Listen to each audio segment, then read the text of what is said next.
7h44, le petit déjeuner ce matin. Franck Riester, ministre délégué auprès du ministre de l'Europe et des Affaires étrangères, chargé du commerce extérieur et de l'attractivité. Bonjour Franck Riester. Bonjour Patrick. Avant Roger. de voir le commerce et l'Europe, un mot sur le message d'alerte de Jean Castex hier soir et Olivier Véran aussi au personnel soignant. Vaccinez-vous. 70% ne sont pas vaccinés.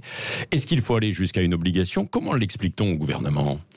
Écoutez, d'abord, quand on parle des personnels soignants, c'est d'abord un grand merci pour ce qu'ils font depuis un an au service de toutes celles et ceux qui souffrent du Covid, qui souffrent bien évidemment d'autres pathologies, mais qui souffrent d'abord du Covid. Et donc, on les remerciera jamais assez. Pour autant, il faut qu'ils se vaccinent. Il faut qu'ils se vaccinent pour se protéger. Il faut qu'ils se vaccinent pour se protéger les patients dans les hôpitaux. Savoir qu'aujourd'hui, la Covid est la maladie nosocomiale la plus importante à l'hôpital. Et donc, il y a un message très fort convoyé par le gouvernement. Et je pense qu'il faut une prise de conscience qu'il est impératif que les personnels soignants se soignent pour eux, encore une fois, et aussi pour toutes celles et ceux qui viennent à l'hôpital. Oui, mais s'il y a eu un petit doute sur l'AstraZeneca, sur son efficacité, oui, c'est ça. Écoutez, voilà, il y a eu des doutes, maintenant les doutes sont levés. Il y a des doses qui sont disponibles. Il faut en urgence que les personnels soignants se vaccinent. Il faut une nouvelle fois, il faut appeler les personnels soignants à être comme ils le sont depuis un an, à la hauteur de l'engagement exceptionnel qu'est le leur. Ouais. L'Europe est un peu dans la tourmente là sur justement la production et la fabrication et la distribution aussi de la vaccination. Est-ce qu'il y a un problème? Dans le sillage de la Hongrie, il y a de plus en plus de pays qui se tournent vers l'extérieur. On a vu que lassé des lenteurs, l'Autriche et le Danemark veulent coopérer avec Israël pour produire des vaccins de deuxième génération.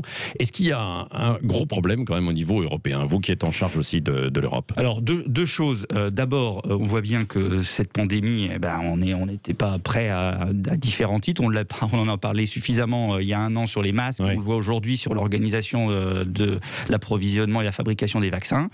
On regardera à la fin de toute la séquence de gestion de la crise sanitaire, la gestion vaccinale, ce qu'il en est exactement de la façon dont l'Europe a géré le dossier. Ce qu'on constate aujourd'hui, c'est qu'il y a deux choses principales. Il y a la nécessité de produire davantage. Et vous savez que notamment certains laboratoires qui n'ont pas découvert certains vaccins vont produire les vaccins des autres. C'est le cas notamment de Sanofi qui va monter en puissance en termes de production. Et deuxièmement, c'est l'accès ensuite partout de ce vaccin pour tous les Européens. Et c'est ces deux grands défis qui posent des problèmes, qui challenge la solidarité européenne, qui challenge. Ma question, c'était est-ce que ça risque de diviser un peu l'Europe là? Ça challenge la solidarité européenne. Vous avez raison.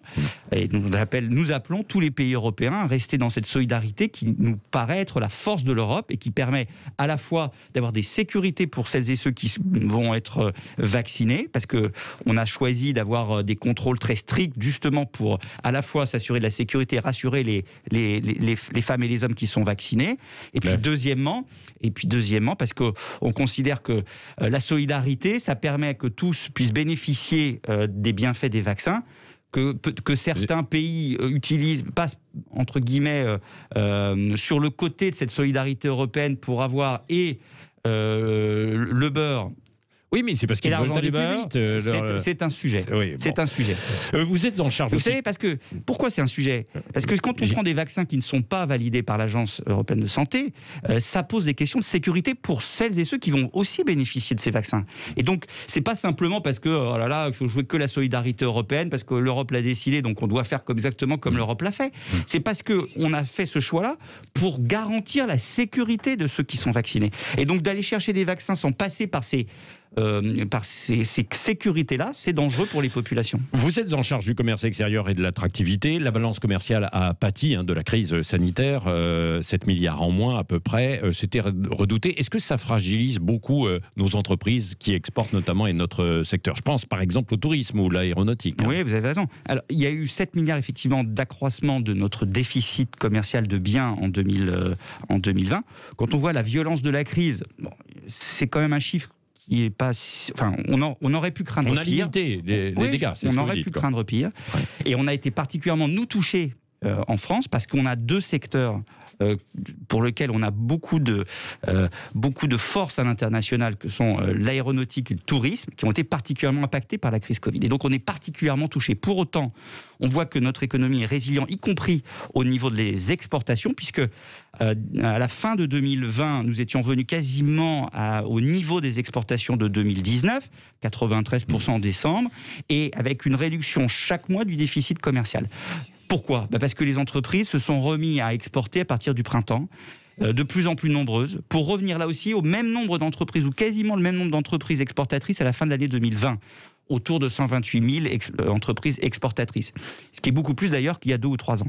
Et donc on voit que les entreprises françaises, et je les remercie, ont gardé l'esprit de conquête à l'international. Il faut même l'amplifier. C'est les grosses, les petites. Là, je lisais ce matin que les grands patrons du CAC 40 sont optimistes. de Bernard Arnault à Alexandre Bompard, au patron de BNP Paribas et Airbus. Mais ils disent tous aussi, ça dépend un petit peu de l'accompagnement aussi des décisions gouvernementales. Bien sûr. On voit que quand il y a des crises comme celle-là, les marchés bougent, les situations sont mouvantes, et donc c'est là où peut-être nous Français, qui sommes souvent plus audacieux, plus innovants, plus agiles, on a des opportunités à saisir. Et donc c'est en ce moment qu'il faut aller à l'international, et notamment parce que justement, il y a un accompagnement à cette action internationale avec une partie du plan de relance, France Relance, qui est dédiée à l'export, pour accompagner les entreprises qui souhaitent faire des démarches à l'international, pour les accompagner sur les financements, pour les accompagner sur la baisse du coût de prospection, pour les accompagner en envoyant des jeunes pendant 2 ans à l'international pour aider ces entreprises. Bref, on mobilise beaucoup de moyens pour permettre aux entreprises de relever le défi international à un moment où c'est stratégique et où il y a des opportunités à saisir. Pour autant, les réussites de la France à l'international, ça dépendra de plusieurs leviers. Le premier levier, c'est la compétitivité de notre pays. On va continuer à baisser les taxes, à simplifier la vie des entreprises. Ça dépend de l'accompagnement dans la crise. Et vous avez vu que Bruno Le Maire maintient, à la demande du président de la République, des dispositifs d'accompagnement des filières qui sont les plus fragiles. Et puis, c'est la stratégie industrielle. Pour pouvoir vendre à l'international, il faut déjà produire. Il faut des produits qui soient innovants, qui fassent la différence avec leurs concurrents sur les marchés internationaux. Différence aussi de prix avec les Chinois, par exemple, les Asiatiques, qui vont continuer de nous tailler des croupières, d'ailleurs. D'où la compétitivité, d'où la baisse des impôts de production qui sont dans le plan de relance, et d'où la nécessité d'avoir une vraie stratégie industrielle pour que les investissements que nous faisons aujourd'hui, soutenus par l'État, que les entreprises font aujourd'hui soutenues par l'État, dans les secteurs d'avenir, comme l'intelligence artificielle, l'hydrogène, la batterie électrique, les secteurs de santé, les biotech, les tech en général, nous permettent demain de vendre des produits innovants. Et en ce qui concerne les Chinois, il faut aussi que l'Europe soit moins naïve, que nous nous protégions davantage. Et c'est tout le travail que nous menons et que je mène en tant que ministre du Commerce extérieur avec mes partenaires européens au sein du Conseil des ministres du Commerce européen, de moderniser la politique commerciale européenne pour qu'on se laisse moins tailler des croupières, comme vous dites, par un certain nombre de nos concurrents, que les Chinois, on soit moins naïfs avec eux, que par exemple on ait un instrument, c'est un dispositif juridique qui nous permette d'exiger la réciprocité sur l'ouverture des marchés publics, qu'on ait des protections pour les aides d'État, qui sont les aides d'État faites par le pouvoir chinois sur un certain nombre d'entreprises qui viennent concurrencer d'une façon inéquitable nos produits en Europe. Et donc cette fin de la naïveté européenne, c'est une réalité concrète. Je peux vous le dire, on travaille d'arrache-pied pour se doter d'instruments de protection de nos entreprises européennes. Franck Riester, assez rapidement aussi, est-ce que, mis à part Amazon et Huawei, est-ce que la France est encore attractive ? Est-ce qu'elle attire des entreprises ? Vous avez vu le clin d'œil à Amazon, parce qu'on dit c'est la déferlante, quoi. Écoutez, c'est ce que disent les grands investisseurs internationaux, que la France est attractive, que la France s'est transformée depuis 2017 et qu'elle est attractive. Et il y a les résultats qui le disent et qui le démontrent aussi. Il faut savoir, Patrick Roger et Cécile de Bénibus, que la France était en 2019, en Europe, le pays le plus attractif en termes de nombre de projets d'investissement direct étrangers sur son sol. Ça, il y a 2 ans. En 2019, devant l'Allemagne et devant... 2 ans, ça fait 1 an. Devant l'Allemagne et devant la Grande-Bretagne. En 2020, la France a a une baisse moins importante de ses projets d'investissement que le reste du monde et que l'Europe. 17% de baisse de ses projets d'investissement étrangers sur son sol, quand l'Europe en moyenne a baissé de 19% et le monde de 33%. Alors, bien sûr, on est challengé par l'Allemagne. L'Allemagne est aussi très attractive. On voit qu'avec le Brexit, la Grande-Bretagne a perdu une partie de son attractivité et qu'on souhaite récupérer une partie, soit d'entreprises qui étaient installées en Grande-Bretagne, soit d'une partie d'investisseurs qui veulent investir en Europe et qui ont besoin d'investir plutôt dans le marché unique européen pour pouvoir toucher le marché d'une meilleure façon que s'ils avaient investi en Grande-Bretagne. Donc vous voyez que les décisions qui sont prises depuis 2017 et les atouts qu'a la France considérables en termes de recherche et développement, en termes de qualité des talents, en termes de qualité de formation, constituent des atouts considérables au service de l'attractivité et donc des investissements étrangers sur son sol. Deux questions économiques encore aussi fondamentales. Le passeport sanitaire, vous y êtes favorable pour le transport, pour voyager? Alors vous savez qu'il y a deux choses. Il y a le passeport le pass sanitaire pour aller au restaurant ou aller au théâtre demain. Bien sûr. C'est une chose. Aujourd'hui, ce sont des activités qui sont fermées, peut-être que demain pourront être davantage ouvertes avec ce type de dispositif. Et puis il y a le certificat vaccinal ou certificat médical pour pouvoir aller d'un pays à un autre, pour pouvoir bouger plus facilement. Et ça, c'est un travail qui est conduit au sein de l'Europe, et c'est une bonne chose, parce que pour l'instant, c'est bien trop tôt pour pouvoir mettre en place ce type de dispositif, mais c'est pas trop tôt pour y réfléchir, parce qu'il y a beaucoup de problématiques liées à ce type de certificat, les questions techniques, surtout si c'est numérique, il y a des questions de fiabilité et d'interopérabilité, il y a des questions juridiques, il y a des questions éthiques, et donc on voit bien que c'est nécessaire de prendre le temps d'y travailler, pour être prêt à temps, le moment où on en aura besoin. Et en tout cas, c'est là aussi important d'y travailler avec nos partenaires européens, puisqu'on sait qu'en Europe, il y a une libre circulation. Mais il faudra un certificat vaccinal, probablement. On verra le moment venu si c'est... vous travaillez dessus, ça veut dire que... Si ça permet à un moment de faciliter la circulation, pourquoi pas, il ne faut pas l'écarter, il faut y travailler et voir quelles sont les éventuelles limites. En tout cas, ça ne pourra pas être simplement qu'un certificat vaccinal, il faudra regarder sûrement aussi à ce qu'on prenne en compte les tests PCR, qu'on prenne éventuellement en compte les questions d'immunité, pour que personne ne soit pénalisé, parce qu'il ne faudrait pas que ça soit une source d'inéquité. Et peut-être pour voyager cet été, ou pour accueillir aussi les touristes en France. Mais oui, parce qu'on sait que le tourisme, c'est une activité essentielle pour notre pays. Et qui souffre particulièrement aujourd'hui, comme vous savez. Un mot sur les taxes américaines. Le gouvernement britannique a trouvé un accord, notamment sur le whisky. Est-ce que c'est de bon augure pour le vin et les produits français surtaxés?